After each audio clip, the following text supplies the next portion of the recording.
Thanks for joining me today. And this week we're looking at what God can do with little. And so we can see what he can do with our little gifts that we offer him.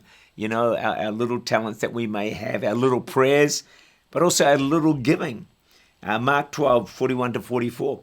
Jesus sat opposite the treasury and saw how the people put money into the treasury. And many who were rich put in much. Then one poor widow came and threw in 2 mites.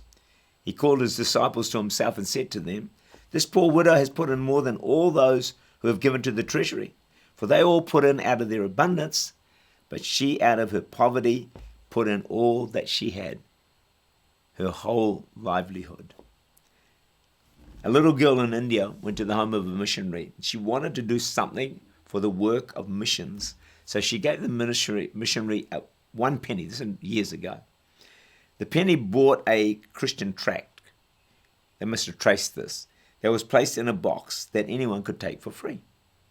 Well, the tract got into the hands of a headhunter who read it and later gave his life to Christ.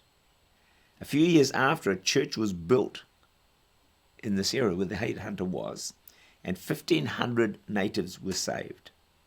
1 penny given by a little girl to Jesus accomplished so much. 1,500 souls finding Christ. It's truly amazing what happens when little is placed into God's hands. God has an amazing way of multiplying, enlarging, and blessing whatever we give to him, no matter how small it might be, whether it's our lives, our gifts, our prayers, our failures, our finances. Put it into God's hands and watch. Our humble service can accomplish so much. I'm sure that most of us significantly underestimate the effectiveness and the value of whatever service we may give to the Lord, whether it's seen or unseen. I think the devil constantly whispers into our ears and says, "You're not actually making that much difference. In fact, what you're doing is of no real significant value. In fact, you are probably wasting your time." Now, if he's saying those things to you, guess what? You need to ask, why would he bother? Well, the answer is simple, because what you're doing is having an impact. It is being effective. It's blessing and encouraging people. And all the devil wants to do is to stop you serving and to stop you doing what you are doing. The reality is our service for God, no matter how small, is accomplishing far more than we realize.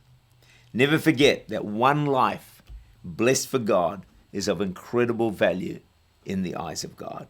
And I want to encourage all of us that what you are doing, what I am doing, is of real value. It's of great significance to God. That one telephone call, that one visit, that one word of encouragement is significant and it is important.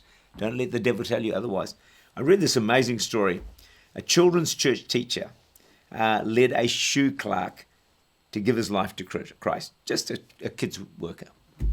But that clerk was D.L. Moody, became a famous evangelist. Well, that's some fruit, isn't it? But he stirred the heart of F.B. Meyer, who was a pastor of a small church. But Meyer led to Christ a student known as J. Wilbur Chapman. Chapman employed a former baseball player, Billy Sunday, to do evangelistic work. We know he was incredibly successful. And then later Billy Graham, as a result of all this, gave his life to Christ. The fruit was exponential. It all began with one faithful children's church teacher using her gifts to serve God. And God took that gift and multiplied it to have exponential impact in many nations of the world. There's no way we can know the ongoing impact of the lives and the people that we minister to and impact and influence just by giving our humble service, putting it into the hands of God and saying, "God, here I am, here's my service, take it, multiply it, and use it for your glory."